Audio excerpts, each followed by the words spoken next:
What is going on, y'all? This is the Caveman. I'm here with Football with Oz Austin for episode 70 of Against the Blitz. And today we are talking about the biggest surprises of the 2025 season so far. And this can be interpreted in a number of different ways: good and bad, broad and very specific. We don't really know what we both wrote down. Well, he kind of said he wrote down a lot of centers, or he had to stop. I wrote down 2 centers. He said he had to stop himself from writing down centers. So I'm interested to see where he goes with this. But this is going to be a fun one. I think it's a unique topic. Credit to Austin for coming up with it, and we're going to get into the weeds a little bit more than we have been as of late. Yeah, like we talked earlier, like whether we're going to do like people that are surprising to us or surprising just to everyone in general. But I know everything. So I know all these guys were going to be good. These are probably just surprising to you guys that don't know anything. All right, this fucking guy. The same one that's, what did you say earlier? Something about, his apple butter. He said he burnt himself making apple butter. Oh, yeah, I did. It was bad. I had my hand submerged in water for 6 hours. Oh, my God. It was insane. I DoorDashed $50 worth of burn treatment.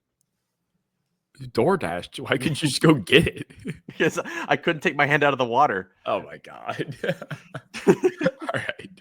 Well, let's get into episode 70. As always, if you guys want to talk with us more, Discord down in the description below. But I'm going to start it off with an obvious surprise. I feel like as deep as we'll get into this, we have to acknowledge some of the biggest ones that everyone is definitely aware of. And that would, of course, lead off with the Indianapolis Colts. I was the biggest Daniel Jones believer this offseason. I think I could confidently say I have enough out there on the internet somewhere to take that crown. But I even didn't expect this. I thought they would be a 9, maybe 10 win team, inching for a wild card spot. One of those scrappy, more competitive teams than you'd expect type of seasons. But obviously, they're one of the best, most efficient teams that I think we've seen in a long time, not even just this season. So there's so many things that go into this. It's been an interesting conversation on Twitter I've started to see as of late, especially around like Jonathan Taylor getting a lot of hype right now, rightfully so. But there's the offensive line truthers too that are saying like, look at the gaping holes this guy is running through. Like Taylor is taking advantage of every single opportunity, but the offensive line is doing their part. And then of course there's Daniel Jones. There's the scheme. Like it's all come together in a way that is almost too good to be true. And that's kind of where everyone is at right now. It's like, how real is this? But nonetheless, halfway through the season, it's been miraculous, genuinely. Yeah. I was with you on the Daniel Jones train, but I will confidently say you were the conductor of that train. Like, not even just with us, but nationwide. Like, I have legitimately never seen someone so high on Daniel Jones and this Colts team. So I would definitely be victory lapping this as much as you possibly could while it's, I mean, they're 7-1 with Daniel Jones playing the most efficient football. Like him and Darnold, comfortably the 2 most efficient quarterbacks operating right now, which is insane. And it was a good point about the offensive line, people talking about like that's why Jonathan Taylor is finding so much success and all that. I actually, one of the centers I did write down, I didn't plan to get into him too much, was Tanner Bordolini, who has comfortably been top 10 center in the NFL so far this season. But why are you laughing at Tanner Bordolini? I didn't know what name you were gonna pull out in this episode. I knew a crazy one was coming, but it just is good. No, you're right. I think probably like 10% of people have heard the name Tanner Bordolini that watch football. Like genuinely, I probably heard that name even one time. But that just goes to show how underrated the guys up front are and how overshadowed they're kind of getting because of everything else that's going on. Like guys like Tanner Bordolini are leading the way on inside runs too. Like it's not just like Taylor's getting the edge and he's using pure speed, but guys in the middle have been doing an excellent job. Tanner as well. Yeah. I mean, like Quentin Nelson's a household name. Even your mom even knows who Quentin Nelson is. So that's not like a shock. But to have a center when Ryan Kelly was like a staple there, and Tanner Bordellini was kind of brought in as this like, let's just throw him in. Like he showed us enough good stuff in practice, but like we'll see how well he does. And he played pretty well last season, but a lot of centers do pretty well in small sample sizes. So to see like so far a pretty full season of it, really impressive. But back to Daniel Jones, that's I think comfortably been arguably the most impressive quarterback resurgence maybe ever.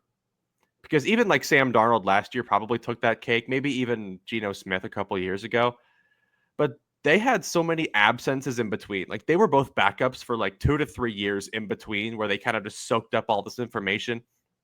Daniel Jones was bad last year and arguably played his worst football last year. And he's going into a good supporting cast, but it's definitely not one where you're like, oh, he's getting carried by the Colts. Like no one's ever said that in their life. Like I'm proud of old Daniel. He looks happy. He does. Like there's no one more likable than Daniel Jones. And to that point of like the supporting cast, no one in the preseason would have said like, yeah, the Colts they're stacked. Like they're bound to be successful. Like Daniel Jones is bound to make it work in this offense. It wasn't like a Kevin O'Connell type of deal. We're not looking at a Kyle Shanahan offense. This is not just personnel wise, wasn't just like a skeptical group, but like organizationally and, the coaching staff was, under heavy scrutiny. Like there was nothing positive about the Colts out in the public like at all. And I would argue that Geno Smith is up there. I think Geno, just because of the gap in his career, like the anomaly of that. But I think the counterpoint for Daniel is that Pete Carroll, he saw something that gave him the confidence to move to Geno, trade away Geno, Russell Wilson. He saw something. Mm-hmm. I don't think even Shane Steichen would admit that he gave Daniel Jones the starting job over Richardson in confidence that this was going to happen. He just did it because Richardson was that bad. He didn't like Richardson. So it's like, fuck it. We signed Daniel, so he's the other option, and that's what we're going to go with, and whatever happens, happens. Like, I would catch Steichen on his deathbed and ask him, like, did you really ever think this was possible? He would say no. Yeah. He's just a professional. Like, he's been doing this for a couple years now. He's gone through 2 different contracts, now on his 3rd. Like, at a certain point, he does all the small things right. And he might – we haven't really had to see him do a whole lot of game-winning drives. We haven't had to see a whole lot of clutch moments out of him. That's all still to come once they reach the playoffs. We're going to assume they make the playoffs sitting at 7-1. I think that's pretty safe to say. Once they get there, I think that's where the real test will be. But this is very, very reminiscent of Sam Darnold last year on the Vikings, where it's like, we saw a good regular season. We saw stats. Let's see how it is when, the supporting cast kind of breaks down and you have to elevate. But I think for the first year of the resurgence, A+. Absolutely. And the final point I want to make on Indianapolis, well, actually a couple more. There are so many angles of the Colts that are so fascinating. One of which being what I thought was the most mispriced receiver in fantasy drafts this offseason was Michael Pittman. I mean, I get that no one loved Michael Pittman, like the skill set, the fantasy situation. There was really not much attractive, but the fact that he was going in like the 9th and 10th round was like criminal. I mean, this is a top receiver that is a multi-1,000-yard receiver, and he was getting treated like he was fucking Anquan Bolden with the Bills. Like, it was so bizarre, the way that he was perceived. And he's not just exceeding those expectations, but he is crushing it. He has become that big target, that downfield big body that this offense really needs. And I think he deserves a ton of credit too. I will say, I was pretty pro Michael Pittman. Yeah. All offseason. Like, because I really felt like the quarterback play was that bad, where I was like, I can't shit on him. He's a possession receiver. Like, he is the epitome of a possession receiver. And sometimes they just need accurate balls, and he was not getting those. But yeah, he got shit on by the fantasy community because he was taken like the 2nd round or 3rd round last year, and he really let people down. So I think people just turned on him. But the skill set is there, and clearly it never left. He's still a young guy. He's probably 25 if I had to guess. He's still on the way up. But yeah, he's back to that top 25 receiver for sure. Yeah. Yeah. I'll give my flowers to one last person, and that's Lou Anarumo, too. Kind of a resurgence of his own career after getting, walked out of Cincinnati peacefully and rehired in Indianapolis. And that defense has been fantastic, too, forcing a lot of turnovers. They do their part just as much as the offense does. So the Colts definitely are the biggest surprise of the season so far. Yeah, I mean, he had freaking Ashton Doolin rushing the passer. That was the most, wide receiver Ashton Doolin has probably the same amount of pressures as like Shamar Stewart so far, which is crazy. I remember when you told me that Doolin had, you sent the video of it in the Discord. You said Ashton Doolin had a pass rush rep, and I'm like, what? Like I thought you were kidding. The receiver they played him like over like the B gap, and he looped around, and it kind of almost worked ish, but it also didn't at all. No, I mean in theory it made sense. Like the looper, the running back was smart. Fast. Yes. The running back was smart, and he saw it and he picked it up. But yes. In theory, if a running back doesn't see that, it could work, and that would have been the most celebrated defensive play in history. Wide receiver gets like there's a sack and everyone's like, "Oh, Kenny Moore, good sack." They're like, "Wait, Ashton Doolin." Yeah, we thought Bo Melton transitioning to corner was crazy, but I think Doolin taking a pass rush rep is the craziest thing I've seen in a football game in a while. I'm actually going to bounce it off that because I'd like to give the flowers to the Packers corner room, but specifically Carrington Valentine. Because, I mean, in the beginning of the year, Keyshawn Nixon also definitely got some credit to it because he was locked down to start the year. He's slowed down. But Carrington Valentine, I feel like, has actually been a very solid, consistent corner so far. And he doesn't get a lot of turnovers. He doesn't make a lot of splashy plays, but he doesn't really get beat very often. And that's kind of all that they've asked out of their corners. So from a team that we're talking about possibly converting Bo Melton to corner and starting him, the fact that they do have two very, very solid, viable options out there, and a very successful defense, I think people overreacted a little bit to that corner room. Yeah, definitely. This is another team that I think has done a masterful job at really playing complementary football, defensively speaking. Like the pass rush, of course. I'm a very big believer that you can make any secondary look good if you have a good pass rush. And they've done a good job of definitely getting the pressure they had to. Micah Parsons has, of course, revolutionized that whole defense, but it still takes someone with a brain to go and play good coverage at the same time. And Carrington Valentine has had his fair share of receivers that he's had to go up against and cover. Like they have not had the easiest schedule of all time. Like they've seen Dallas, they've seen the Bengals. They saw Washington early in the season. They have a good duo. They saw the Lions. Like these are good skill position groups that this secondary has had to go against, and they have done their part. They shut down the Lions. I mean, the Lions were useless offensively speaking. They did a good job against the Cowboys as well. It's just been actually, that was not the game they did well. The Bengals, they did a good job. I'm trying to remember all the game scripts. The Bengals, they did decent. But, yeah, to your point, no one thought that this defensive back room looked great, and he stepped up to the plate.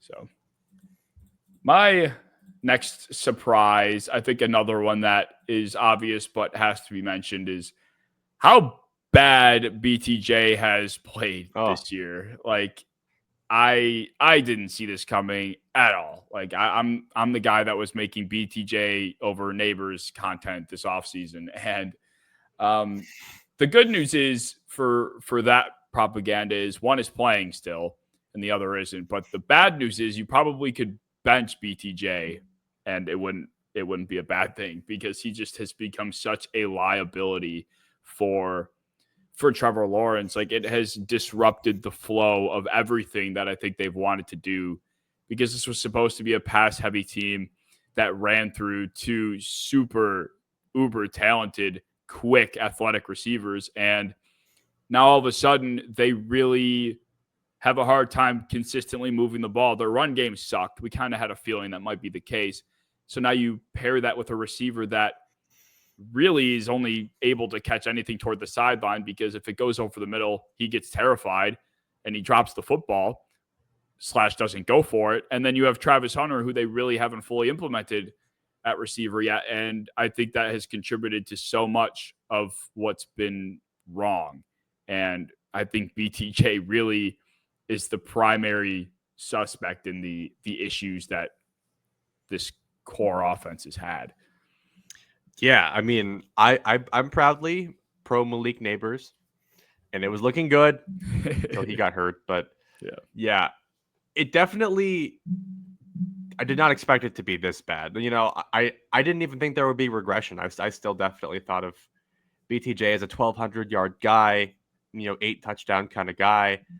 I am shocked, like beyond shocked, that mentally he has just fallen apart this bad, and it takes some kind of voodoo to get that back. It doesn't just snap into you, because then the fans turn on you, your coaches turn on you, your own teammates turn on you. And last week, it really looked like their priority was Travis Hunter. Like all year long, they've really been trying to get it out of BTJ. They've really been trying. And I think finally they've hit their point where they're like, all right, it's not happening now.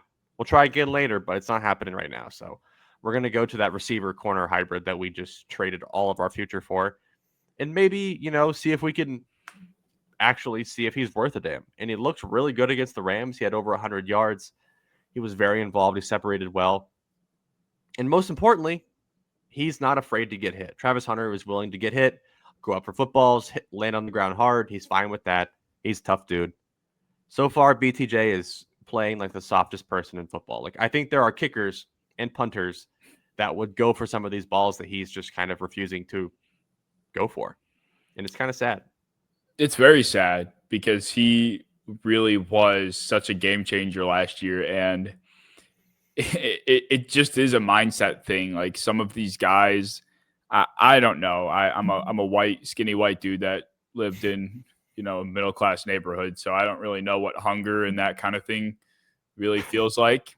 But I think a lot of those guys really, like, they don't give a shit what happens. If they see ball, they get ball. And I have never been able to relate to something like that. And obviously BTJ is struggling with that sort of thing. Like Travis Hunter, for example, I have no idea. I think he had a fine upbringing, but he's a great example of somebody that does not give a shit what his body looks like in the air while he's going for it, or what it looks like, or how he feels when he hits the ground. But he will contort in so many crazy ways.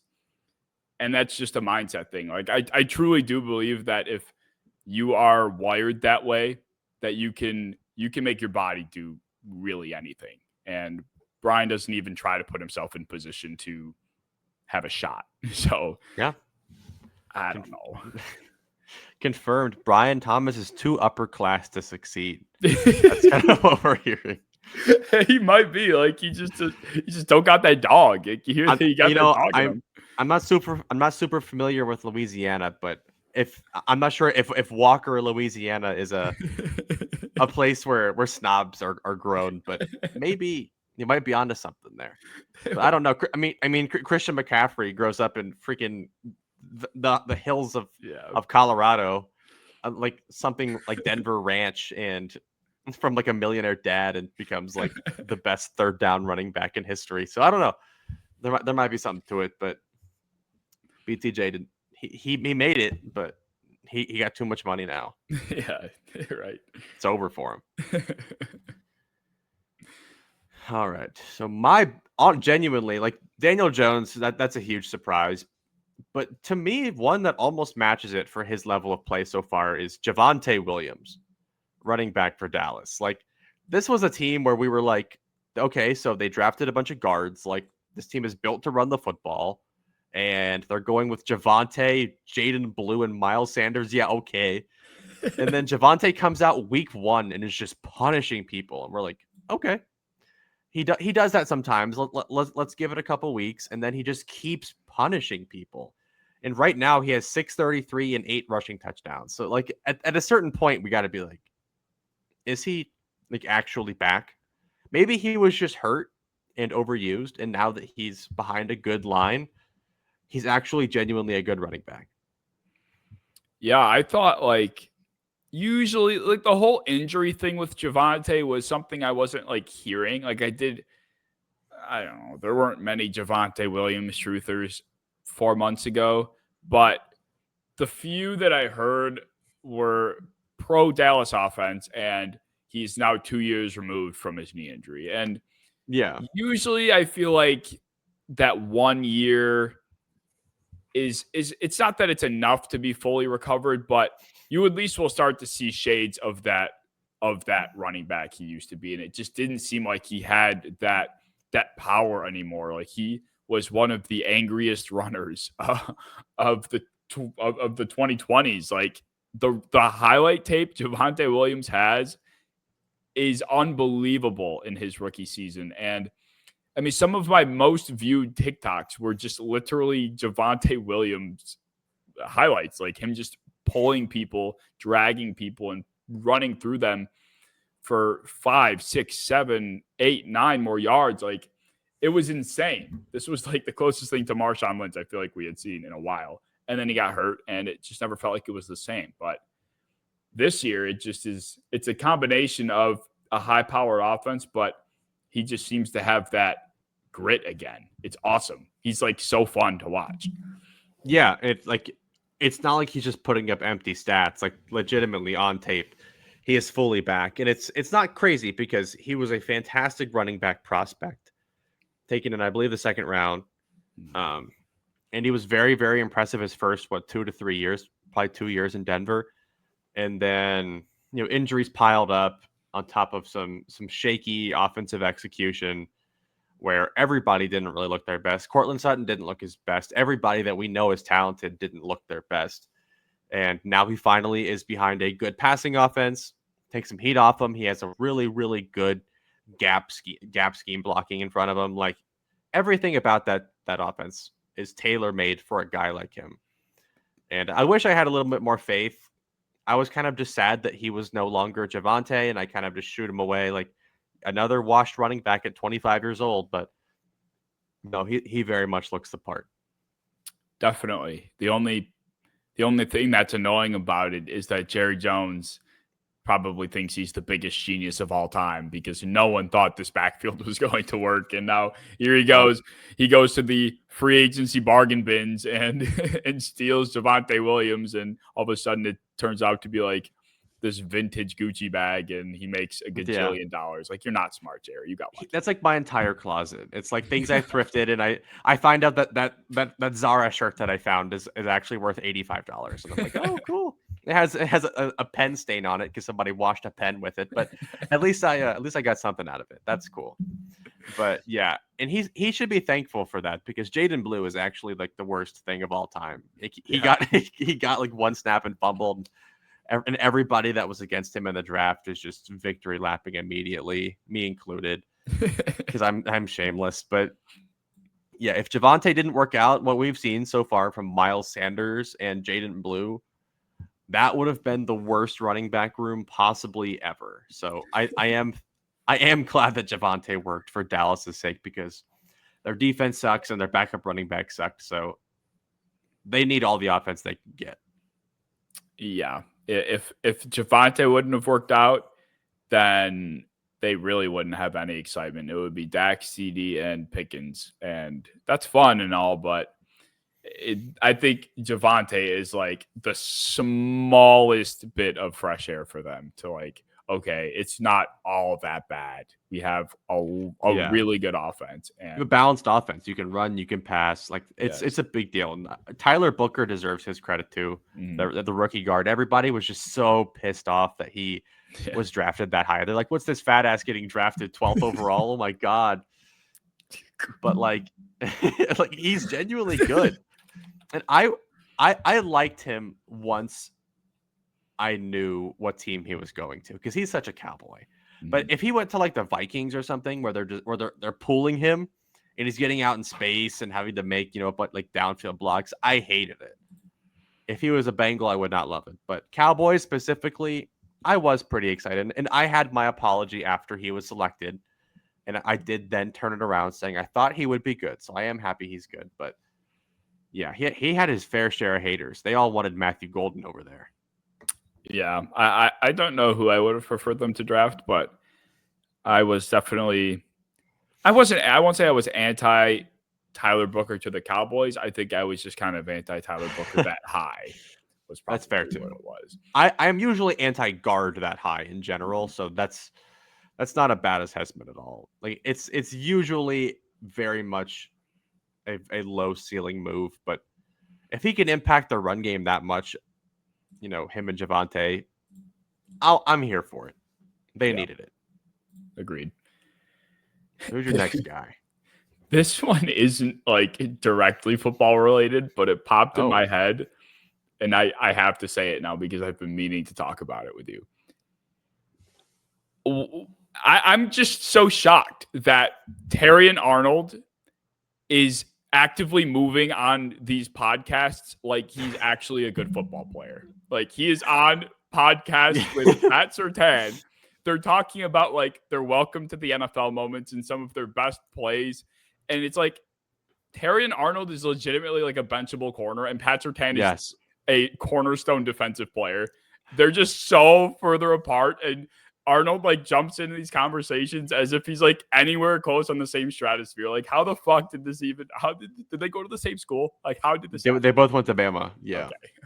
Yeah, but like still it's still like, and like I feel bad because he's just trying to like have fun, but it's like at the same time it's like you're just really bad at your current job. Yeah. Like maybe like, I mean, I'm sure they only do like a couple hours a week. I don't think they produce any of it. Like, but at the same time, it's just a bad look. Like, not even the fact that he's doing it. Like, do whatever. Like, it's better than playing video games. It's better than doing other shit in your free time. Better than going to the club. But it's just like such a bad message to your own fans that already hate you, Yeah. and they're like, okay, so he can't guard anybody, and now he's doing a podcast. Like, maybe put the podcast down for a bit. But yeah, Pat Surtain's earned it 1,000%. Like he can talk about corners all he wants, and like I'll listen. I was getting my haircut at Sports Clips, and that podcast came on. That's how I heard about it, and I was like, oh, really cool, Pat Surtain. I'll listen. And then it was Terrion Arnold, and I kind of stopped listening. And then I kind of realized, I was like, oh, it's just a weird thing. Like I feel like teams would have rules about that. Like I learned earlier that Jalen Hyatt is recovering from wisdom teeth surgery. And I was like, man, like know how shitty you have to be for your team to let you get wisdom teeth surgery in the middle of the year? They don't care if you're gone. That is so And real. I was thinking about the same thing with Terrion Arnold, and I was like, they just don't care about him anymore. Like they're picking up DJ Reed. They're gonna make a trade for a corner, I'm sure. Like, Yeah. the poor guy though. He wasn't he a first round trade up? Yes, he was I think taken they traded right up for him. after. Yes, he and Quinion Mitchell were the two guys of that class, and Yeah. Mitchell went. Oh, wasn't there a third guy? No, Mitchell went Yeah, so like there was 17th, it was right? him, Nate Wiggins, Cooper Okay. DeJean. Like these were all like the top corners of that class. But yeah, it was Arnold and Mitchell were like Mm-hmm. pretty swapped on people's top corner boards. Yeah, yeah, I remember. I think Mitchell went late teens, and then Arnold went mid 20s, Yeah, I maybe. think you're right. Yeah. Like 24. That sounds right. But yeah, it's just like the guy's played 5 games this year. He's got 6 penalties. Like this Good guy's, lord, man. he's just not good at his job. And I think there is some truth to like, if you're good, you do kind of get these privileges. And of course, anybody that people are going to be like, oh, you guys are bums on the couch. Like, who are you? It's like, yeah, Sure. sure, cool. But Yeah. to some degree, this also could just so backfire. Like you said, he probably is there. There are probably comments on all sorts of these clips that are saying, bro, play your position. Like, what are you doing? Like Yeah. you were saying. It's not me shitting on the fact that he's doing it. Like, I think everybody should pursue the things they want to do. It's just the fact that you have millions of fans that see that you're doing a bad job, and then they see that you're doing other stuff that's occupying your time. They're just going to get upset. Like if I had 10 children and I was a terrible father and I couldn't feed them, and I just went on to go do a podcast instead of helping them with their homework. That would probably be a bad look. It's not the fact that I'm doing a podcast. It's the fact that I have 10 hungry children that don't know how to use the air fryer. And I am in here, talking on a podcast when I could be helping them. It's the same thing. Like the fans are just going to be pissed. Fans are always pissed.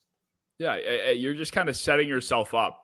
Like CJ Stroud after that game against the Bears and Caleb Williams rookie year, giving Caleb like some words of encouragement as if he's like a 10-year veteran.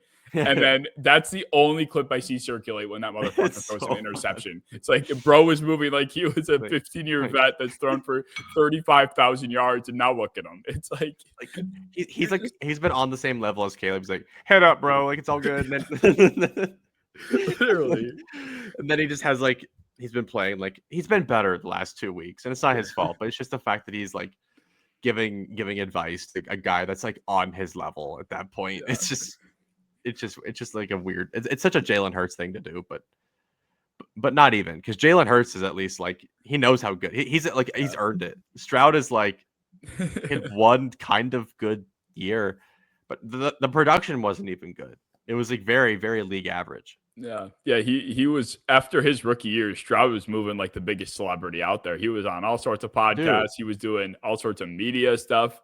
And now it's just like, bro, you had one year and you were doing all this. Yeah, it's like locked in. It was the same with Baker Mayfield in the commercials. Like he was in he films these commercials before the season even starts, and they release them throughout the year. He's not taking a break on Saturday, like right before the game, and going to go film for.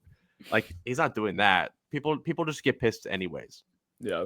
At least like Micah Parsons and like the Kelce's, of course, those are like the biggest mouths / podcasters in the NFL space, but they have all earned the right to do these things. You have to earn the right. And Terry and Arnold, brother, sorry. Yeah. You just I have no people counting on me. I do this because I have like there's nobody. There aren't millions of people that are relying on their happiness, like for how good I am at my job. There's like 4 people, so I don't think any of them even know what I do. So, all right. Well, I had to get that out. I'm glad we covered that. It felt important. All right. Who's your next guy? All right. I'll give a real take. I am very baffled by how bad Geno Smith has been this year. I will be positive eventually, but mine are all positive because I am all sunshine and rainbows. I mean, my profile picture is Snoopy. You're only getting positive from me, but I can't believe it. As a Raiders hater, I don't even want to be happy about this because I love Geno. This is terrible to watch. Yeah, Geno Smith was someone, obviously, we kind of talked about it already, that had this massive resurgence, and to see the fall off equal the come up is like kind of impressive in itself. Like, how do you just magically get that bad? And the weird part about Geno is that this was a guy in Seattle during the last couple of years that was not really the best decision maker, especially in the red zone. Like he led the NFL in interceptions in the red zone in between 23 and 24. But then this year, it seems like those decisions have just leaked in between the 20s, and now he doesn't even get in the red zone to make bad decisions to throw more interceptions in that area. It's just such a bizarre, almost unexplainable fall off. Like, I think there are things that, of course, are contributing, but that just doesn't change how bad he's been playing, and he's kind of the nucleus of their disastrous season. Like, what? I mean, you heard him. It's not his fault. Yeah, right. He said it. Yeah, he was like, "I'm making the right reads." But they're all getting tipped. All 10 of my league leading interception numbers are unlucky. Yeah, it's just such a bizarre guy season. Like, he ranked 20. He currently ranks 25th in adjusted completion percentage, where in 23 he was 7th, and in 24 he was 8th, and now in 25 he's 25th. Like, how does that even happen? Like, it just is very weird. Like, usually a number like that you could attribute to the external surroundings, but it's Mhm. not that bad to explain that drop off. No, like it's just the entire offensive engine in Vegas too. Like the way that they've ordered their offensive line, and none of that makes sense. How the way that they use their receivers makes no sense. Like they're obsessed with Dante Thornton, who was drafted after Jack Besh, and they still don't play Jack Besh. It's a very strange thing. Hopefully, getting Brock Bowers back should help. Like, getting a Hall of Fame level young tight end back will help. It will, no doubt. But still, very strange just how awfully bad he was. Yeah. And I'm shocked that he isn't benched yet. I don't know how many more games of this product it will take, but we saw Spencer Rattler get benched because of his draft position this week. So I would imagine that his time here is going to be coming if he doesn't turn it around. But it's really unexplainable, genuinely. I feel like somebody could trade for Rattler. That's Like been kicked around. if you really need it, I haven't even heard about it. But if you really need it, there are some people out there that really like Rattler, and they'll kind of explain like it wasn't his fault in New Orleans. Like they didn't really have a good structure for him. Yeah, I think he'd probably be pretty cheap. I mean, they just benched him for Tyler Shuck, who is horrible, and just he had one of the worst overthrows to Shaheed this last week that I've seen in a while. But yeah, I think Rattler would be a really cool kind of a really cool trade candidate that just now became possibly available. He would be really good competition for JJ McCarthy. That's what he would be. Oh, I like that. Would be. I think he's much better than JJ McCarthy right now. Mm-hmm. Comfortably. I mean, not that I mean, I've seen 2 games of JJ, but like it was actually genuinely hard to watch. And Rattler has been hard to watch the last few weeks, but he also has, a completely just unmanageable game script around him. And I think going to KOC, I think that would be good with Justin Jefferson and Addison and Hawkinson. That would be kind of a cool fit. If he's pretty cheap, I'd do it.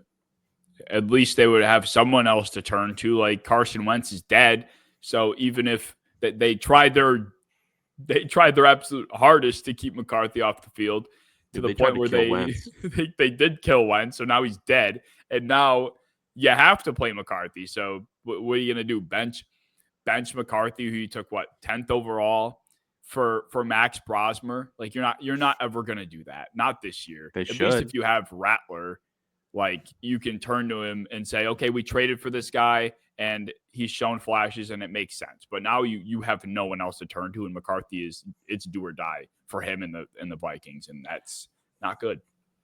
That's what's crazy about quarterback evaluations is like somehow, some way, Max Brosmer was a UDFA. He went to the University of New Hampshire, transfers to Minnesota, has no hype the entire way, but people fall in love with his film.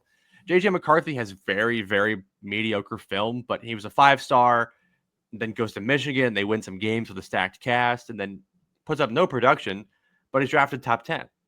Like, it is such a very weird thing how you can just earn, basically the keys to a franchise by doing less than someone like Max Brosmer did at New Hampshire and then Minnesota. But yeah, it's their play so far have been very, very limited snaps and in college. Not that different from each other, honestly. I would really like to see Brosmer get a little bit of love. Yeah. I mean, if they really don't have a choice, they might be forced to. They really might. But how do you, how from a franchise standpoint do you bench your 10th overall pick for an undrafted free agent? Like at least the 49ers were forced into Brock Purdy into playing him. But this would be just flat out. But they kept him there though. They did. And that was the thing. A lot of people didn't really love that. And it was kind of the same thing with Anthony Richardson this last year, where it's like, Daniel Jones, the shittiest quarterback of all time. Like literally, like when people thought a quarterback was going to be a bust, they would say he's the next Daniel Jones. Yeah. Now it's becoming he's the next Richardson. I've heard that a lot this year so far. But yeah, I mean, Anthony Richardson, they take top 5 and they're benching him for a shitty free agent quarterback who now we know is good. But at the time, that's a crazy decision. And it was met with a lot of issue from people. Not us, though. Yeah, no, we saw the vision. Mm-hmm. I think teams need to start embracing the mindset of just because I paid X for Y player doesn't mean I can't think that I paid X for Z player. Like just act like you spent all of that draft capital to trade up for Brock Purdy instead of Trey Lance, and then it's okay. Like you didn't actually spend all that capital. You didn't actually trade up for Brock Purdy, but if you just kind of frame it in your mind that way, then it doesn't feel as like icky or tough to do. It's like, I paid for him instead, and this is what I got. Yeah, If that makes sense. it's a very common thing I've been trying to go over. It's called the sunk cost fallacy, Yeah. where it's like it applies in everything. Where it's like I put in a lot of time, effort, resources, whatever into this one thing. I have to go with this one thing, even though a different option might make more sense. And not that Minnesota has a much of a better option. Like I mean, it's still a UDFA quarterback that, and then they had Carson Wentz. Like they don't have a lot of better options, but I think the idea that just sticking with JJ no matter what and not looking at other options just because you spent such a really high draft pick on the guy, that's a problem. Now, if you have watched enough practice film of JJ and you liked what you saw, and then that's why you want to stick with him, that's one thing. Sure. Like you like the quarterback. But if you're just sticking with him because of the draft pick, I think that's dumb. Yeah. Agreed. I think it's starting to become more accepted in the past couple of years. We've seen franchises kind of bite the bullet, but I think there are still a lot of other front offices that need to adopt it. So There's time and place for it, but when you're a team that's as good as them, like defensively and the receivers and everybody on the roster, every single position group is good, that's when you kind of have to be like, we have a stacked roster. We can't just afford to have shitty quarterback play and have him try and figure this out on the football field. Like we need somebody here that can win these games now. Like the Jets, that might be one thing. The Saints, that's one thing, not the Vikings. Right. Agreed. Who's your next player / team / surprise? I would say Al-Quadin Muhammad, edge rusher from the Lions. Mm-hmm. And a lot of people still literally have no idea who this is. And he was the guy who wasn't really on my radar going into this year much at all. But, the Lions with all their injuries, they needed a guy across from Aiden Hutchinson. And he has so far has 27 pressures up to now, which ranks 20th of all edge rushers in the NFL. Which doesn't sound crazy, but like a lot of your favorite edge rushers are not top 20, especially considering there's two on the field at a time, which is pretty impressive for a guy that people were not really aware of going into this season. Yeah, they were definitely desperate for someone opposite. Like I thought it wasn't Marcus Davenport still on the roster going into the year. Yes. Like I think there's he got still hurt. He did again because that's Marcus Davenport, but like they were really that's how desperate they were. They're like, we don't care if this guy is made of glass bones and paper skin. We need somebody to hopefully be the opposite presence of Aiden Hutchinson, especially given the fact that Hutchinson was coming off of a big injury. Like they really didn't have an answer out there, but they have given him a chance and he's ran with it. He has been a force, and to Detroit's credit, they've done a good job finding these like weird defensive front players that are, it might not be season long impacts, but they make sporadic impacts at key moments. Like we remember the James Houston stuff. Like that was big for a short period of time. It was great. Like, Ali McNeil on the inside, he's been an excellent player for them. Tyreek Williams hasn't been great so far, but I don't think he's been a bust either. Like these players that it's far too early, but these players that you wouldn't expect to be making an impact are making huge differences. And then you have Terrion Arnold, supposed to be the biggest name on the defense, and he's Terrion Arnold. So credit to, we thought it was Aaron Glenn, but clearly there's just something in the water of that Detroit defense that gets more out of everybody that they pretty much have. Yeah, I think another thing that I'm starting to realize is it's coaches do matter, but it's the players, really. Like, we see all these different coaching changes. Everyone, every single year says, oop, Tampa lost their offensive coordinator. They're screwed. Maybe it's because they have just some dogs. And there's a lot of really, really, really good coaches in football that we don't even know their names yet. All they're waiting on is to get their hands on Baker, Emeka Egbuka, Bucky Irving, Mike Evans, Chris Godwin. They'll look like, the next Andy Reid. Like, occasionally, sometimes it's just that there's dogs on defense, and the Lions have some dogs like Jack Campbell, Aiden Hutchinson, arguably probably the best safety duo in the NFL. Like, they got some beasts, but Al-Quadin Muhammad's not a guy that people really included in the beasts. He's a 6'3", 30-year-old drafted 8 years ago, and nobody this isn't like your typical breakout. Like, usually a breakout's like maybe 3-4 years in the league. You were drafted pretty high. People kind of give you a chance, but he's just kind of just stayed a dog. He was a 6th-round pick, didn't have a lot of expectations. He's just kept working, and he's kept getting better. And now he's finally hit his prime at 30 years old, which is really cool. Yeah, it is. It's awesome.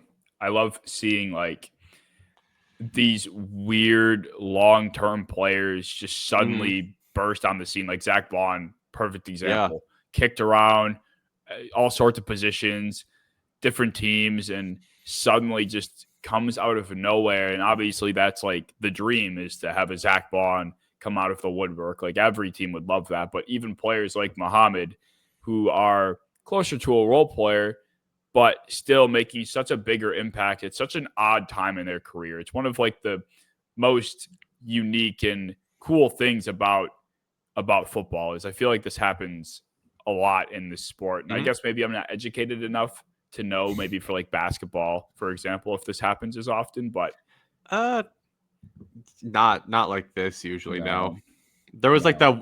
Who was that one bald guy that came onto the Lakers for like a day? Who was that guy? Do you know what I'm talking about?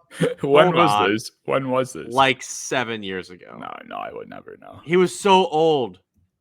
I'm Googling Lakers old bald 3-point shooter. Yes. God, what was his name? No, not Derek Fisher. Did he not come up? He came up for like a second. Like, he was a career G League guy. He was like a G League, like that's what he was known for, was being a G League specialist, 3-point beast. And he was bald, and he came up for like a minute, and it was such a good story. Like, I think it was on Sports Illustrated. Like, it was so cool, but I can't find his name. I forget it. And I feel terrible. I forgot it, but regardless, we can move on from old Lakers G Leaguers if we need to. Yeah, but it really, ChatGPT said Alex Caruso. No, he was not a white guy. I tried to describe him as best as I could. He brought up Alex Caruso. Not a white guy. I'll keep trying to think of it in the background, but I would. All right. So, who is your next surprise? My next surprise is Kayshon Boutte. How about Kayshon Boutte? Like, yeah, not a fucking soul thought Kayshon Boutte was anything but a degenerate that was playing football. Like, this guy, like, he was rigging football games, right? Like, that was this player. And here he is in 2025, year 3, a part of this desolate, I mean, like, tumbleweed going through the street receiver room. And he's coming out of nowhere to be this deep threat field stretcher that they needed so badly. Like, every room needs that presence. They need the Shaheeds. They need the Alec Pierces, the Kayshon Bouttes. They need something like that. Even like Tyquan Thornton, for fuck's sake, what he's done with the Chiefs. It's so integral to have that sort of presence. And Boutte has been a savior for the Patriots in that sense. Like, outside of Diggs, that was my biggest concern for this team, was how they were going to manage up front, of course, but also how they're going to move the ball through the air without really any other threat. But he's come alive. Like, he is 3rd amongst qualifying receivers in air yards per target and leads everybody. He is 1st in the NFL in catch rate over expected, which is directly correlated to being first in the NFL for EPA per target. So he has been such a boost for an offense that needed it. So big surprise, Keyshawn Boutte. You'll love to see it. Dude, he's been incredible. And like, not everybody was super tapped into his status before, you know, all the legal issues went down, but he was projected to be a first round pick. Like when he was in his peak at LSU, he was one of the best receivers in the country, and it wasn't close. Like, it wasn't like this guy was like devoid of talent. It's just people just forgot how good he was because he got in trouble, and then the league didn't seem super interested in him, and the Patriots kind of took a flyer out on him. And he is looking all like that first round pick, you know, potential guy that he once was. And it's so awesome. And it's the fact that he keeps winning in the exact same way too. Like, he's just dusting people downfield, and he's not that fast.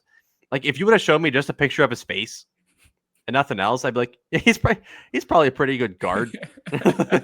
like he just has he just does not have the face of a stud receiver. It threw me off, but like, he's just an absolute baller, and I can't figure out what in his game it is that makes him, you know, so talented, but he just understands the receiver. Yes, you're laughing at it. You know it's true. He legitimately does look like a guard, bro. No. He's got a chain. He's got a chain that just says Booty on it. This guy's awesome, bro. Oh, Andre Ingram. That was the Lakers guard, by the way. 2017 to 2018. He put up 19 points in his debut, and he was like 30-something. He was like 34 years old. Oh, my God. It was awesome.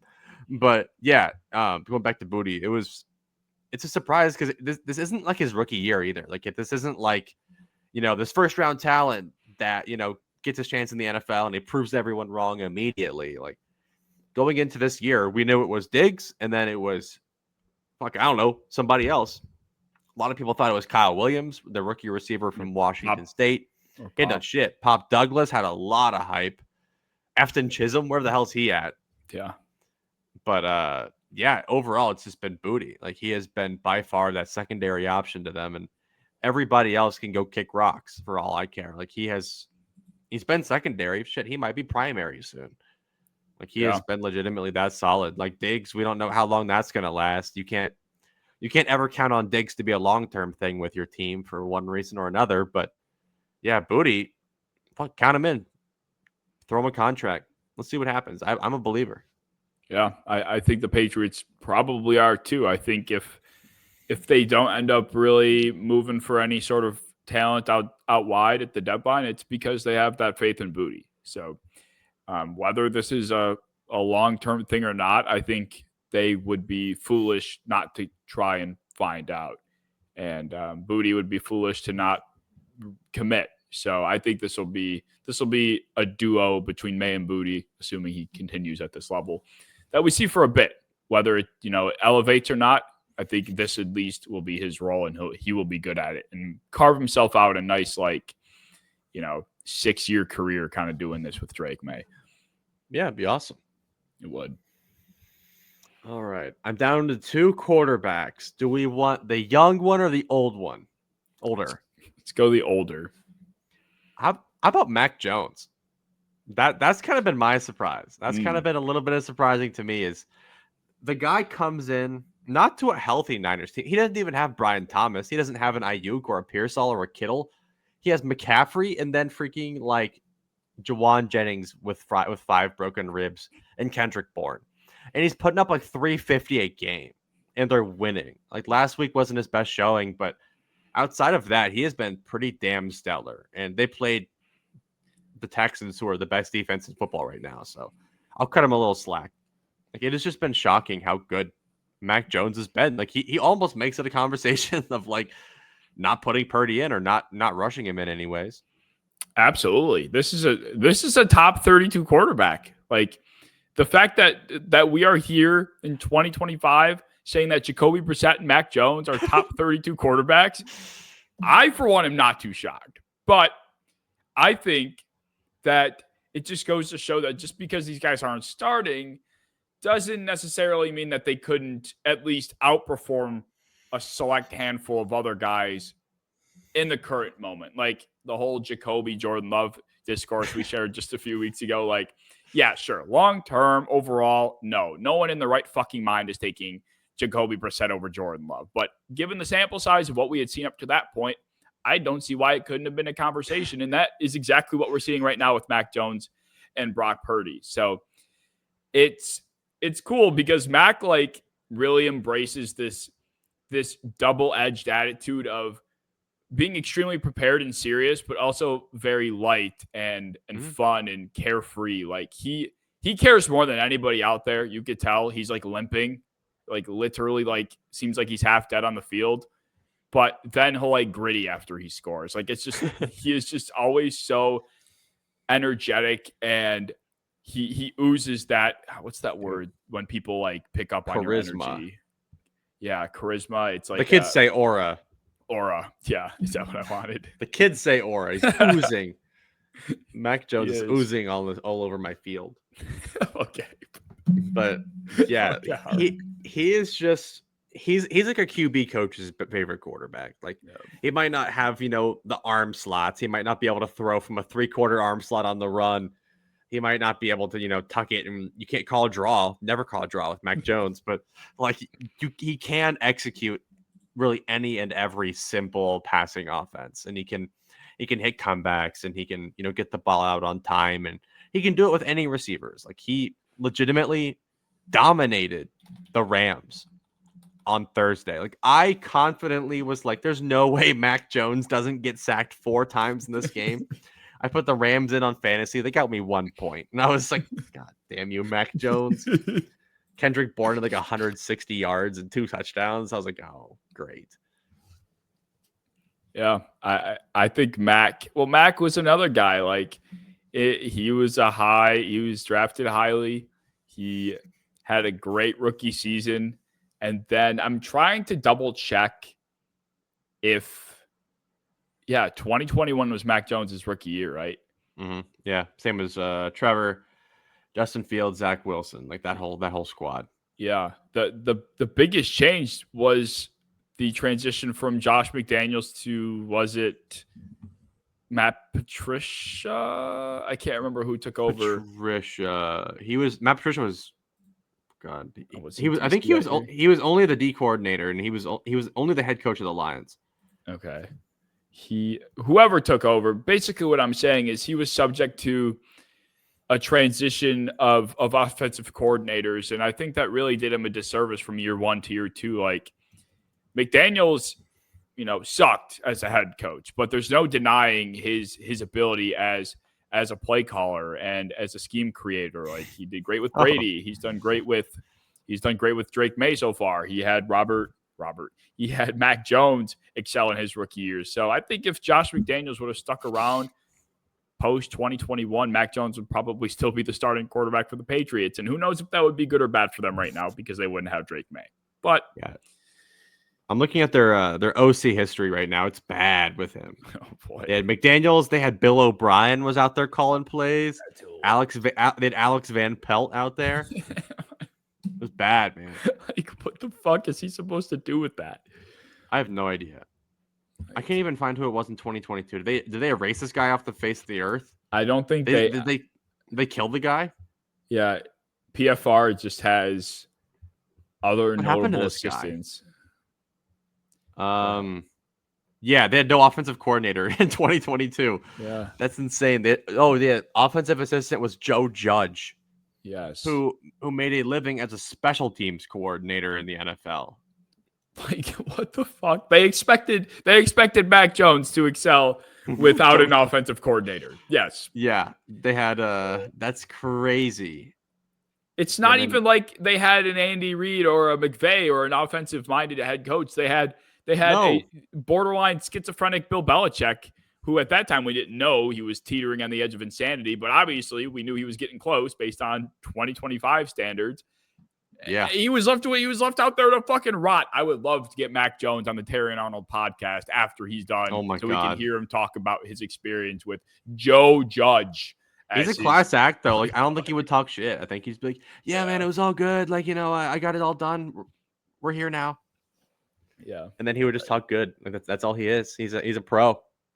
Patricia was the offensive line coach / senior advisor. I did know that. I was really weirdly. I was looking at his Wikipedia today, and I did Wait, what? see. Why? Yes, I was looking at the Ohio State staff, and he's Okay. their defensive coordinator right now. But yeah, because I remember saying he had one season where he was like an offensive line / like senior analyst, and then he had like but yeah, if that cannot be the case. Like they were just all over the place. Like his own son, Steve Belichick, was just gifted roles on the team. Gerard Mayo was gifted a head coaching job. That feels like it was 5 years ago. I was talking to someone like that yesterday. It feels like it was like in history. It was last year. Mm-hmm. That's crazy. fucking disaster. Drake. Mac Jones was done dirty. Is basically the bottom line. Yes. And then he goes to Jacksonville, plays, in iffy circumstances with also horrible play callers and a coach that got fired. Like they got kicked out of town. He's finally in a stable environment with Shanahan, and he looks his best football he's ever played. I'm tired of the Jones slander. I'm not here for it. I'm not either. I think this is another guy that if we had a list or like a running ability to bet on the next quarterback to resurge or revive their career and become like the Darnold or the Daniel Jones, I think Mac Jones would be at the top of that list. And yeah, there are a few teams that certainly could use that sort of revitalization, with the Jets maybe, or the Raiders. Like there are teams out there that certainly could benefit from that. So the Browns, like if I'm the Browns, fuck drafting a quarterback next year. Just go get Mac Jones. Make it work. Fuck it. Like, yeah, it'll be fine. It'll be better than what you had. Right. No, they're rolling with Watson. Yeah, that's their plan. I'm not even lying. I'm not even lying. He's coming back. He's been posting. That's another guy that posts content with his comments off, mind you, as if he's like this motivational, like he's this motivational, like character that's really inspiring the youth about his turnaround. Like, get the fuck out of here, buddy. But yes, I think you might be right. That's in the back of their mind. They will try it. We know they will. Dude, he cannot. The only people turning around are when he asked them to. Never mind. I'm not even gonna get into that. I'm not even gonna get into that. But still, like, it's just there's no way we can let him back out here. No. He's a criminal. Like, what are we doing? Oh my God, not him. But he's gonna come back. He has not been released, and he's practiced. Like he's coming back. He's working on his end. I don't know how the Browns fans are gonna let him back for like the third time, but it's gonna happen.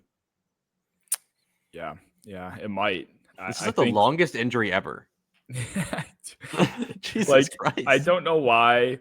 Do you remember when Kareem Hunt kicked that woman and then Madden didn't remove him from the game? They just took his name off. And so you use running back number 4. Yeah, running back 27. 27. Yeah. Instead of that, that's what they're going to have to do with Watson when they throw him back on the field. It's quarterback number 4, not Deshaun Watson. Dude, you'll be 4. That's insane. Like they just pick and choose. Right. That's nuts. The next surprise on this list for me is another well-deserving candidate, Rico Dowdle. The efficiency of Rico Dowdle has been astronomical. Like, just numbers that are inconceivable for a guy that was signed to be a backup and was a backup for every game but 3 games so far. And I want you to keep that number in mind as I read you the rest of these numbers. He has started 3 games.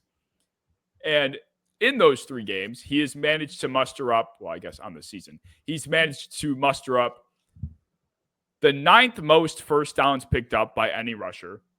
He's 6th in runs of 10 plus and tied for 8th for runs of 15 plus.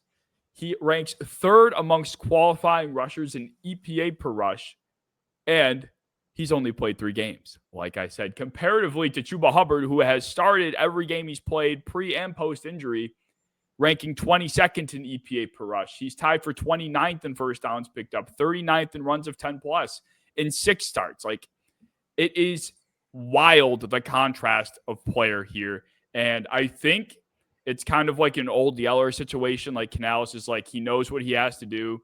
He feels really bad about it because of the way Hubbard kind of brought that team together. They paid him. And now they're just going to have to take him out back and kill him because Rico Dowdle is just playing not even just so much better than him, but literally top 5 running back play in football. So it's like, how do you not turn to him? Yeah, I mean, listening to Canales and all of his, he might be the best at coach speak in the NFL. He doesn't give you anything, but he recently said like we cannot ignore what Rico Dowdle's been doing. Like we cannot ignore his impact, and I agree. As someone that's been championing that, I think Chuba Hubbard's very talented. He's coming off of an injury. There is absolutely zero reason to thrust him back out there when you have a guy that is just dominating the NFL, dominating them like everybody. He's been the better receiver. He's been by far more efficient. He has the bigger plays. You don't have an argument to play Chuba, and like you can use him when Rico's tired, and when he's had too many consecutive carries, and when you're worried about load management. But when we're talking about actually impacting a football team and picking a running back to be important, it has to be Rico. There's no argument around it. No, there's not. And I mean, I feel like we've noticed just in the offensive performance these last couple of games with Hubbard back, the difference. Like it's sluggish. The run game isn't sparking what they were. Like there's like impact on the game goes beyond just the numbers. Like it really is just a noticeably different offense between the two backs, and it is sad. Like I definitely can empathize for Canales because I know it's just such a hard spot to be in to juggle that because it's more than like a who the better player is thing at the end of the day. Like these are real people. These are guys that they know personally. So it's like how do you navigate that? But yeah, like Canales said himself, you cannot ignore the impact of Rico fucking Dowdle, like Le'Veon Bell 2.0 out here. It's insane. Mean, that's kind of how Chuba got his job. Like he's been in a lot of RB committees throughout his career, and there was a while where he was doing what Rico did. Like he was putting up extremely efficient years. He was popping off 100-yard games when he didn't need to, and he won the job. He won it like fair and square. He played great. He had a lot of production last year, a lot of wear and tear last season, coming off of an injury right now. It's nothing against him personally. Like, this is just not his season. It's not even a career ender. Like he's still a very good back. Just right now from a team that, is still in playoff contention, they seriously need to make the right choice of picking the guy that can win them games. Literally, because it ain't going to be Bryce or the defense. No. So it's going to be Rico Bryce. Dowdle. It's never Bryce. Ever. Who's better, Mac Jones or Bryce Young? I would in all seriousness take Mac Jones over Bryce Young right now. And I know that of course I'll get, the red dot on my head from some sniper that's aiming at me all the way from Carolina. But I know for a fact right now I have seen better football from Mac Jones this season than I have Bryce Young. That is indisputable. That is not insane to say. No, not at all. No, but of course, when you put it in different context, all of a sudden I'm a terrorist. But in all reality, this season, sample sized, no conversation. No, that's fair. I mean, Mac Jones was playing like a top 10 quarterback. Like not to say he is, but from his very small sample size this year, the numbers he was putting up with that supporting cast, the teams he was beating, almost by himself. Yeah, he's earned some love. Mm-hmm. Yeah, and there's a big difference between I think this quarterback is better than, or I would take this quarterback over, and yes, I think this quarterback is playing better than X right now. Like there's a big difference. Sure, but that's fair. People can't be nuanced. That's too much to ask these days. No, not at all. All right, who's your young quarterback that you wanted to touch on? My young one would be Jackson Dart, who is a guy that I think I was pretty just normal on. I think I had him at a 3rd round grade. He was my QB 3 or 4. But a lot of people really hated him. Like I knew some people that wouldn't have drafted him. A lot of people were really worried about his tape, but he has come in and he has been the more impressive rookie quarterback. I think he's been more impressive than Cam Ward. And it's not like we've had a star-studded supporting cast to point to and say like, well, that's why Dart's good. He had about a quarter and a half of Malik Neighbors and has been working with Lil Jordan Humphrey, Wandale Robinson, and a quarter of Darius Slayton with Theo Johnson. Like we're not talking about dogs here that he's throwing to, but he runs extremely hard. He has incredible team chemistry with everybody, and he's genuinely elevated that offense. Yeah, he has. I think with Dart too, that's the word, infectious. His energy is infectious. Like I think there really is something to that, and that's kind of like the whole Mac Jones thing I was trying to touch on earlier. Like he rallied that team big time. Like the difference between a Russell Wilson quarterback Giants team and a Jackson Dart quarterback Giants team is night and day, and you can feel it like beyond the turf as well. Like Russell Wilson came in to throw one pass when Dart was in the medical tent, and all of a sudden there were storm clouds and it was thunderstorming because of the uproar that the fans poured down onto the game because they were that upset that Dart wasn't in, and Russell comes in and just darts a football on third down, and all of a sudden he's terrible and everyone hates him and everyone's upset again. It's like the switch, it's literally a light switch between Russell to Dart, and he flicked on, and suddenly everything feels like it's possible again. And Dable's job isn't completely gone, and maybe they make it through the end of the season. Who knows? But it's all really because of Dart. And I will give a lot of credit to Cam Scatterbo because that's where a lot of the chemistry has come from too. It has been, but still, like I still don't think that they look that way with Russell and Scatterbo either. Like I think it was that duo, but at the same time, I think it's Dart is just he knows his role. Like he's not out here, executing complex passing concepts. Like that's not his game. But Dayball has created a good offense for him. I give full credit for that. But he has played some good football. And for a quarterback that I already thought was kind of middle of the pack, he is probably right now as good as I thought he would be when he reaches his prime. So I'm very impressed with how good he's been. I do think that when you have a quarterback with a brain like that and a mindset like that, I think the ceiling is a lot higher than people will give it credit for because they're so willing and hungry to get better. Yeah, agreed. I was one of those anti-Dart people, but I was such a fan of his landing destination. And this year specifically, I started to realize how much it really does matter where a player goes. Like everyone knows that. Like teams destroy prospects all the time. Teams propel prospects all the time. But this year specifically, because I paid attention to the draft a lot more because of our show and because of you, I realized how much like I can quickly change my perception of a player based on where they go. And Dart was the prime example of that this year. And everyone was shitting on the Giants for trading back up into the first round for him. And I was like, I actually didn't hate that. Like it made complete sense. And the fit has been as good as it could have been given the fact that he was thrusted in basically on command because the sky was falling and Brian Dable was looking for any lifeline he could. And currently Dart is saving any chance he has of keeping his job, if it even, I guess, still exists. But I actually do recall an episode we did right after the draft where we re-ranked a couple of our top prospects based off of their landing spot.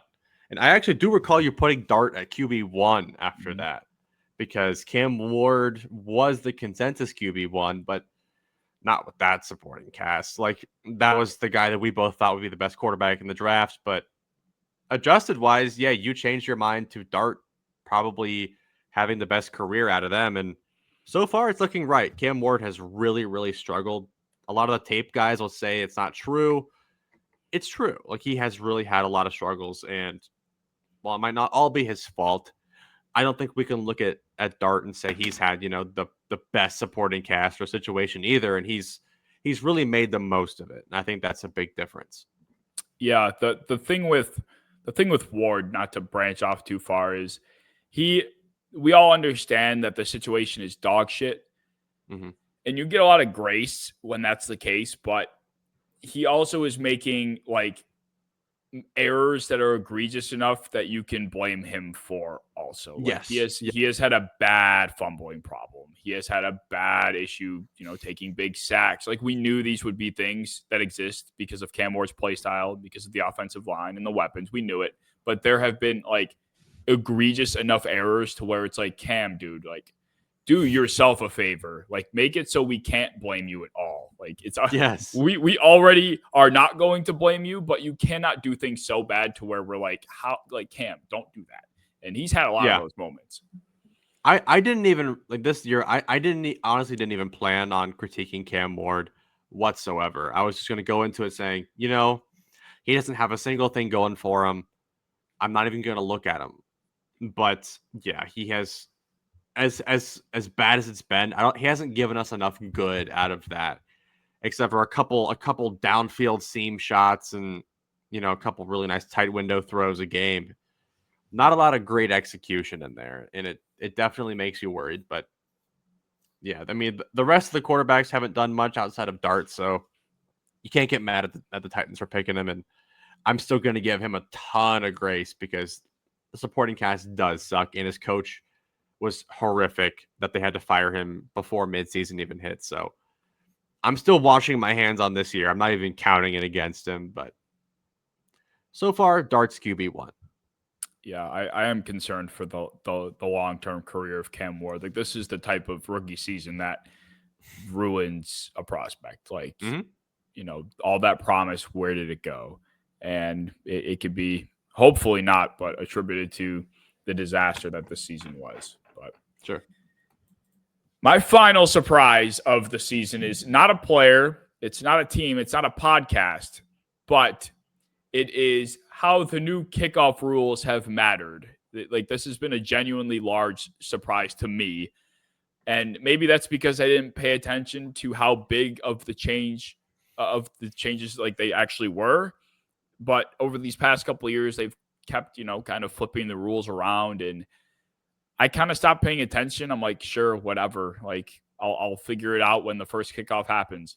And you have seen on a game by game basis the impact that these rules have had. Like the Chiefs basically lost to Jacksonville because Harrison Butker was trying to squib kick it into the landing zone, and it goes out of bounds, and suddenly Trevor and company only have to drive 30 yards instead of 50 or so to get into field goal range. Like, and this is something that is happening consistently. And it's been the first rule change, and I would say a long time, that's added such a new dynamic to the sport, which some people like, some people don't. I'm on the fence. But it's got like not just special teams coaches in the lab trying to figure out how to break this, but it's got head coaches in the lab like spending tons and tons of time trying to find some sort of edge, some sort of advantage, how they could use this to help them win games. Mike Vrabel said in a presser, I think like a week ago, he spent like 3 hours one night just studying the way that I think it was Panthers kicker Ryan Fitzgerald was knuckling the football into the landing zone. And guys like Fitzgerald and Josh Carty for the Rams, I think those two have really mastered that knuckleball where it literally like doesn't even like twist or twirl in the air. It just kind of like bobs and weaves in such a weird way.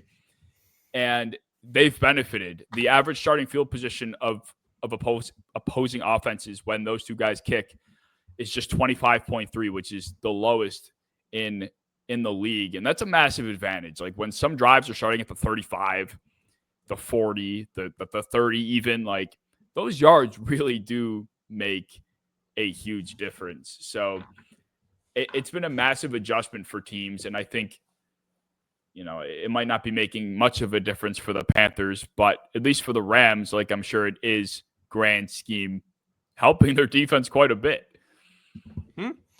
I will say my preseason rookie kicker rankings are looking fantastic right now. Please tell me you have that on hand. Like, like I know my top two off the top of my head, and I okay. had Fitzgerald at 2, and he has been really good. Yeah. I But mean, between like Fitzgerald has done both things well. He's been a good place kicker, right? I think he's been he's been okay. solid. He's been 86%. Okay. He's missed a couple.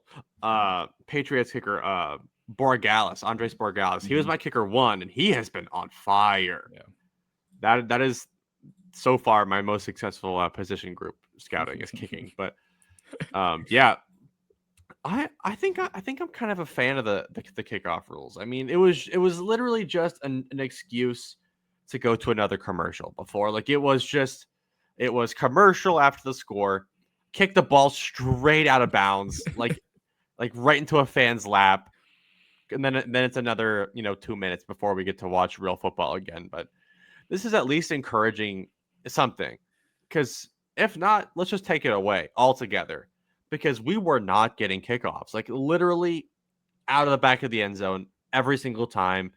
And anytime anyone returned it, there was a flag or an injury. Like nothing good was coming from kickoffs. And nowadays, you still get the injuries, you still get flags, but you get a little bit of action. Like you get football out of it. So it's either you change the rules to this, or you just take it away altogether. I don't give a shit, but like I like it. It encourages more action, and I think football needs that. Yeah, I'm on the fence about it because it does encourage more football, but at the same time, like, how much do we want special teams influencing outcomes of games? Like, as much as A that lot. third, yeah, like some psychos like you might want it to I want it. be. I mean, it's a third part of the team, Right. Like, and I think a lot of and I do factor it a lot when I scout players. Is like I'll even say I think this guy might not have a great starting job as a receiver or a corner, but God, if he can play teams, like this guy's built for it, man. And some teams take that to heart because they know how important that is. Like it's talked tirelessly that Chargers team that was first in offense and defense didn't make the playoffs because their special teams were so bad that they lost enough games to not make the playoffs, even though they had the number one rated offense and defense from that year. It does matter. But some teams just neglect it and they lose too many games and they say, well, we just got unlucky. No, you didn't. You got lazy, and that's why you lost. it is it's the disciplinary part of football. Mm-hmm. It is the part that no one really wants to do. It's the part that gets shit on probably the most out of the three. It's like, just make the kick, or the second the punter shanks it, everyone realizes it, or the second that someone gets popped, it's like it's the gunner's fault It's like, ooh, for letting yeah. him come through, or it's just these things get so swept under the rug, but also so amplified when things go wrong. Like, the best thing that can happen, I say it all the time, the best special teams play is the one where nothing happens. I cannot fucking stand when a player jumps offside for a game-winning kick and the fucking kicker misses the kick. It's like, now they get another shot at it, dude. Just let him kick the field goal, and if he misses, he misses. If he doesn't, he doesn't. You live with it. But the worst thing you can do is make a mistake on special teams, and it matters a lot. I guess, going back to the core point, this phase of the game matters a lot, but at the same time, I do think the part of it that bothers me is like seeing a team start the 40-yard line when they only need a field goal to win. Like, Yeah. kickers are too good nowadays to allow an offense to get the ball with a minute left at the 40. Like, it's a win. If you don't win at that point, you didn't fucking deserve it. Yeah. I do agree with that part where it's like getting the ball at the 35 because you didn't execute the kicking rules the right way. That's pretty insane. Like, I think that we can go back to starting, your standard touchback is at the 25. I think that still needs to be the case. I don't know why we just keep gradually moving it up over time. I think that they think that increases scoring, but at the same time, it decreases yardage. It makes drive shorter. It'll hurt your stats. It's a very strange thing that people argue about. But yeah, starting at the 35 is pretty insane to me. So I think you could operate from like the 20 to the 30 and have some penalty yards in between, but no, the 20 to the 35 is way too big of a margin. Yeah, I agree. It's like you said, like people care about personal numbers and individual statistics. Like this is the kind of change that like drastically alters, end of year numbers for some players. Like, you can look at this sort of thing and say, oh, Justin Jefferson, hypothetically speaking, of course, he had such a good year in 2025, but his yardage doesn't display it because they were starting a lot of their drives 5 or 10 or 15 yards closer than they were, 10 years before that. So it's hard to like compare the numbers. Like that's the kind of thing that this really has the impact on. Will it really affect it to that extent long term? I don't know, but for all of these reasons, am undecided on whether or not I like them or not. That's fair. Yeah, but I think I've gotten all the important ones. Unless you wanted to hear about Tyler Tart and Cedric Gray, the linebacker from the Titans. But yeah, there's a lot of guys that were pretty surprising this season. But I think that we hit on the big ones. Definitely. This was a fun episode to do, to be able to really give some support to those that deserve it and shit on some that also deserve it. So I think we covered a lot of ground. If you guys did enjoy this episode, let us know down in the comments. Be sure you leave your biggest surprises down there. You can join the Discord and let us know who we missed, linked in the description as well. And we will see you in episode 71.